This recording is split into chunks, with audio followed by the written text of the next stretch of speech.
जी, तो last time हमने design tab के बारे में बात की थी और डिज़ाइन टैब के अंदर जो चीज़ें हैं वो हमने देख ली थी। आपके पास वर्ड 2010 था तो आपका वो पेज लेआउट के अंदर ही चीज़ें आ रही थी, ठीक है। तो अभी हमने पेज लेआउट के टैब के अंदर ही जाना है। तो पेज लेआउट का जो टैब है इसके अंदर जो चंद हमारी सेटिंग्स हैं उनको हमने देखना है। तो सबसे पहले हम बात करते हैं मार्जिन की। मार्जिन क्या होता है? बेसिकली मार्जिन देखें अगर आप इसके ऊपर भी, तो ये चार लाइनें आपको नज़र आ रही हैं, यानी लेफ़्ट राइट टॉप और बॉटम से जो फासला छोड़ के लिखाई की जाती है, तो छोड़ा हुआ जो एरिया होता है वो मार्जिन कहलाता है हमारा। मिसाल के तौर पे यहाँ से अगर हम लिखना स्टार्ट करते हैं तो एक पॉइंट पे जाके खुद ब खुद हमारी राइटिंग नीचे चली जाती है। तो ऐसे आप कोई भी बटन दबा के रखें वो ऑटोमेटिकली लिखता जाएगा और एक पॉइंट पर जाकर वो सारी राइटिंग नीचे चली जाएगी यहाँ से। तो ये जो ब्लैंक एरिया है राइट साइड पर और ये जो सादा एरिया यानी खाली एरिया यहाँ पर लेफ़्ट है, टॉप पर है, और जो एंड पे भी बचता है वो हमारा टॉप बॉटम लेफ़्ट और राइट साइड का मार्जिन कहलाता है। तो अब अभी ये एक एक इंच लगा हुआ है, एक इंच इस तरफ से फासला है, एक इंच ही इस तरफ से फासला है, ऊपर से भी एक इंच का फासला है। तो जब आप इस मार्जिन को यहाँ पर जाते हैं तो यहाँ पर कुछ प्री सेट मार्जिन आपको देखने को मिलती हैं। अभी जो नॉर्मल चल रहा है वो ये वाला है, यानी टॉप से भी 1 इंच, ये एक के ऊपर अगर 2 बार डाल दिए जाएँ तो उसको इंच पढ़ा जाता है, और अगर एक बार डाल दिया जाए तो उसको फिट पढ़ा जाता है। तो 1 इंच का टॉप से मार्जिन दिया हुआ है, बॉटम से भी 1 इंच, राइट साइड से भी और लेफ्ट साइड से भी। नीचे इसका नैरो दिया हुआ है, यानी टॉप बॉटम लेफ्ट और राइट साइड से 0.5 इंचेस, यानी आधा इंच। अगर आप इसको क्लिक करेंगे तो देखेंगे कि हमारी जो राइटिंग है वो चारों तरफ फैल जाती है। जैसे ही क्लिक करेंगे आप देखेंगे, ये देखें इधर भी थोड़ी सी फैल गई है राइटिंग, राइट साइड भी, लेफ्ट साइड भी और टॉप पे भी, क्योंकि अब ये फासला आधा आधा इंच का जो है वो लेफ्ट और राइट से रह गया। ठीक है। इसी तरह से आप नीचे जाएं तो एक मॉडरेट के नाम से मार्जिन सेट हुआ है, जो कि टॉप और बॉटम से तो 1 इंच है, बट लेफ्ट और राइट के पॉइंट राइट से 0.75 इंचेस का दिया हुआ है। तो अगर आपको ये यूज़ करना है तो आप इसको भी क्लिक कर सकते हैं। फिर से मार्जिन में देखें नीचे वाइड दिया हुआ है, मतलब लेफ्ट और राइट से 2-2 इंच यानी ज़्यादा। तो जब आप इसको क्लिक करेंगे तो देखें इधर से 2 इंच का फासला और इधर से भी 2 इंच का फासला दिया हुआ है। तो ये कहलाता है मार्जिन, जो साइड में स्पेस छोड़ी जाती है। तो अब इसको मैं फ़िलहाल यहाँ पे नॉर्मल कर देता हूँ। अगर आपको कस्टम मार्जिन यानी अपनी मर्ज़ी का मार्जिन सेट करना हो फासला, तो वो भी कर सकते हैं। जैसे आप चाहते हैं कि सिर्फ जो लेफ़्ट साइड है यहाँ से 3 इंच का फासला हम दे दें, ठीक है। तो आप मार्जिन पे जाएंगे और यहाँ पर एंड पे कस्टम मार्जिन लिखा होगा, यहाँ पर आपने चले जाना है। ये एक आपके पास पेज सेटअप के नाम से फाइल खुलेगी, यहाँ पर आप देखें तो ये मार्जिन लिखा हुआ है, ये टॉप का, लेफ्ट का, बॉटम का और राइट का। तो मुझे सिर्फ लेफ्ट का चेंज करना है, यानी ये वाला। तो यहाँ से आप इसकी वैल्यू बढ़ा सकते हैं, इस नीचे वाले एरो से कम कर सकते हैं। इस पेज पे आपको नज़र भी आता रहेगा, प्रीव्यू आपको दिखाएगा साथ साथ, ये देखें, ठीक है। तो ये मैं इसको 3 इंच कर देता हूँ लेफ़्ट साइड से, ठीक है। ये मैंने पूरा 3 इंच यहाँ पर सिलेक्ट कर लिया।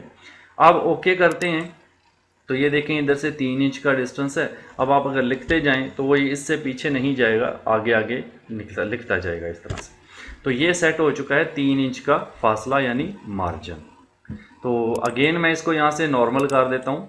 तो ये सेटिंग्स होती है मार्जिन की। अब आपको उम्मीद है कि मार्जिन की तो समझ आ गई होगी कि पेज के मार्जिन हम किस तरह से सेट करते हैं, ठीक है।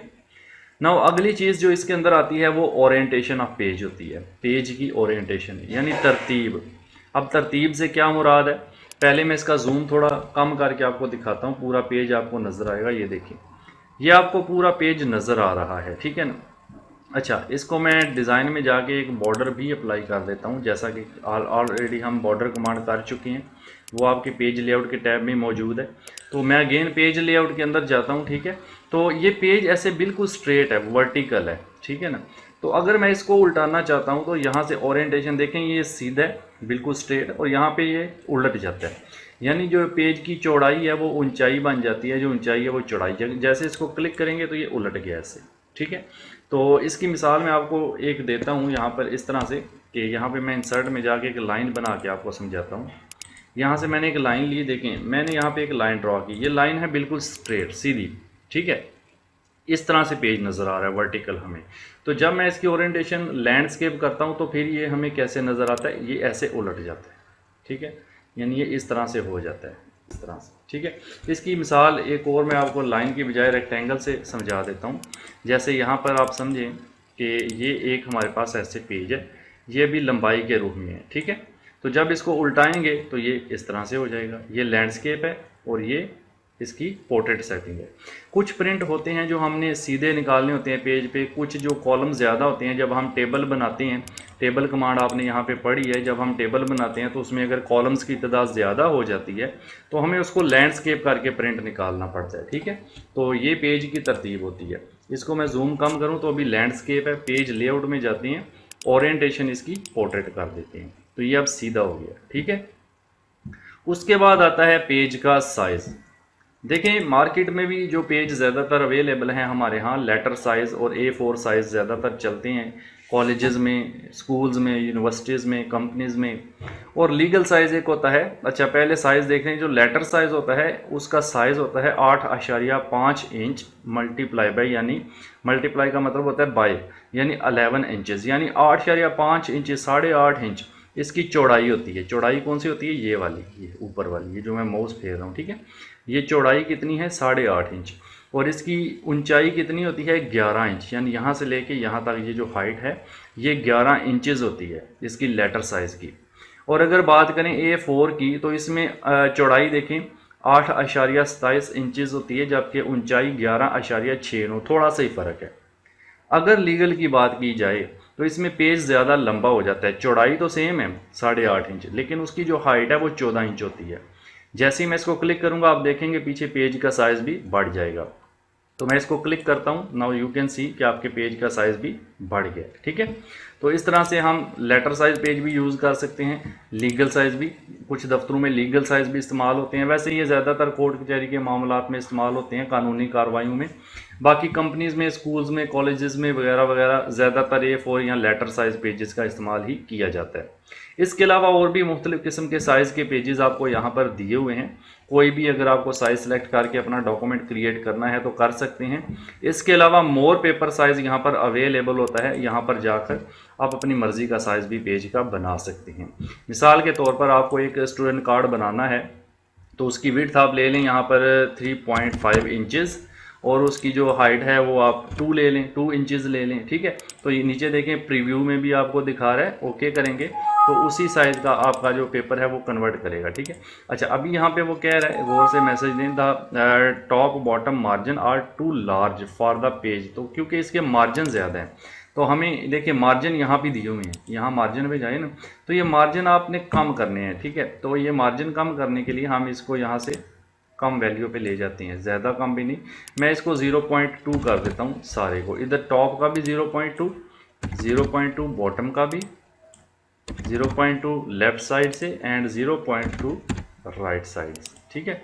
अब पेपर का साइज़ 3.5 विड्थ यानी चौड़ाई और 2 इंच हाइट रखी है मैंने। अब देखें आपके पास ये पेपर बन के आ चुका है, ठीक है। ये देखें 2 पेपर हमारे पास बन के आ चुके हैं उस साइज़ में। तो बॉर्डर भी लगा हुआ है ऑलरेडी, ठीक है ना। तो मार्जिन मैंने देखें चेंज किया तो रिखाई मेरी थोड़ी बॉर्डर से बाहर चली गई है, ठीक है। तो इस तरह से आप पेज का जो है वो साइज़ वगैरह सेट कर सकते हैं। लेटर करना है तो आप लेटर पे क्लिक करेंगे तो आपका लेटर साइज़ पेज सेट हो जाएगा। अगेन मैं इसका मार्जिन यहाँ से 1 इंच कर देता हूँ तो आपकी सेटिंग पहले वाली हो जाती है। तो ये 3 चीज़ें बेसिक होती हैं हमारे पेज लेआउट के टेब में। सबसे ज़्यादा इंपॉर्टेंट भी यही होती हैं जो दफ्तरी मामलात में इस्तेमाल होते हैं, ठीक है। इसके अलावा कुछ छोटी मोटी चीज़ें हैं, जैसा कि यहाँ पे मैं कोई राइटिंग कर लूँ, इक्वल R&D रैंड ब्रैकेट के अंदर कोई मैं पैराग्राफ टाइप कर लेता हूँ। अब इसमें देखिए अगर मैं यहाँ पे पेज ब्रेक करता हूँ, यहाँ से पेज ब्रेक करते हैं तो ये पेज यहाँ से टूटेगा और अगर उससे आगे कर्सर से आगे वाला सारा डाटा हमारा नेक्स्ट पेज पर शिफ्ट हो जाएगा, ठीक है। तो इस चीज़ को पेज ब्रेक कहते हैं, पेज को तोड़ना।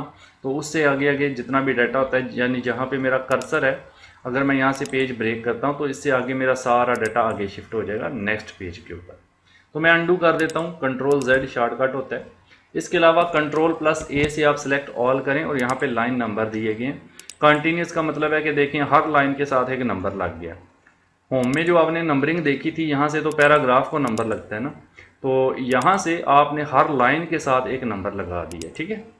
अच्छा अगर इन्हीं सब को मैं Ctrl+A से Ctrl+C करके कॉपी करके यहाँ पे नेक्स्ट पेज Ctrl+ एंटर करने से नेक्स्ट पेज आ जाता है तो पेस्ट कर देते हैं। अब आप देखें ये 25 आगे 26 27 28 इस तरह से शो हो रहा है। अगर हम चाहते हैं कि हर पेज पर दोबारा 1 से स्टार्ट हो तो आप सेलेक्ट ऑल करें कंट्रोल ए से और यहाँ पर जाके आप रीस्टार्ट ईच पेज कर दें। तो ये देखें यहाँ तक तो 25 हो गया, आगे 1 से स्टार्ट होगा, क्योंकि रीस्टार्ट ईच पेज का मतलब है कि हर पेज से आपकी सेटिंग 1 से स्टार्ट आगे होगी। ठीक है, तो ये भी आप कर सकते हैं। तो वैसे इसको नन कर दें तो आपकी जो नंबरिंग है वो हट जाती है। अच्छा, उसके बाद इसमें ये इंक्रीज इंडेंट पहले भी मैं आपको बता चुका हूँ, इंडेंट करना होम के अंदर। जैसे मेरा कर्सर है इस वाले पैराग्राफ में, इसको मैंने लेफ्ट साइड से आगे मूव करना है, तो मैं यहाँ से लेफ्ट साइड से इंडेंट, ये देखें इंडेंट लिखा हुआ है, तो यहाँ पर आप क्लिक करते जाएंगे तो ये लेफ्ट साइड से आगे की तरफ मूव होगा। यहाँ से सॉरी, ये देखिए लेफ्ट साइड से आगे मूव हो रहा है। ठीक है, ये नीचे वाले एरो से आप इसको बैक कर सकते हैं। ठीक है ना, और राइट साइड से इसको इंडेंट करना है यानी आगे मूव करना है, तो आप इससे ऊपर वाले एरो को, ये राइट साइड से पीछे मूव हो रहा है, गौर से देखें तो ये जिस पैराग्राफ में कर्सर होगा ये उसी पे वर्क करेगा। उसके बाद आगे स्पेसिंग लिखा हुआ है। स्पेसिंग का मतलब होता है फासला, डिस्टेंस। तो बिफोर और आफ्टर। बिफोर का मतलब है, देखिए अगर मेरा कर्सर है नंबर 3 पैराग्राफ में, तो इससे ऊपर मुझे अगर फासला बढ़ाना है तो मैं क्या करूँगा, यहाँ बिफोर पे क्लिक करूँगा तो ये देखिए ऊपर से फासला बढ़ रहा है, इससे फासला कम हो जाएगा आपका। ठीक है, इसी तरह अगर हमारा कर्सर इसमें है और इसके नीचे वाले पैराग्राफ में डिस्टेंस हमने देना है तो हम आफ्टर पे जाएंगे, क्योंकि कर्सर के आफ्टर की बात हो रही है। जहाँ पे कर्सर है उसके बाद अगर फासला बढ़ाना है तो ऐसे बढ़ाएंगे। अगर आपको यहाँ से कम करना है तो यहाँ से कम भी कर सकते हैं। तो ये स्पेसिंग कहलाती है, फासला बढ़ाना कम करना पैराग्राफ के बीच में, और ये पैराग्राफ्स को आगे पीछे मूव करना लेफ्ट से और राइट से इंडेंट आपका कहलाता है। इसके आगे जो ऑप्शंस हैं, position, wrap text, bring forward, send back, ये सारे तब इस्तेमाल होते हैं जब हमारे पास कोई शेप हो या कोई पिक्चर हो। तो ये टॉपिक, ये ऑप्शंस मैं आपको डिटेल में करवा चुका हूँ ऑलरेडी, जब हमने शेप्स की थी और पिक्चर की थी, तो इनको आप वहाँ से देख के दोबारा रिवाइज कर लें। और इस तरह से पेज लेआउट का जो टैब है, इसके बेसिक ऑप्शंस हमने देख लिए हैं, इनको अच्छी तरह से आप प्रैक्टिस कर लें।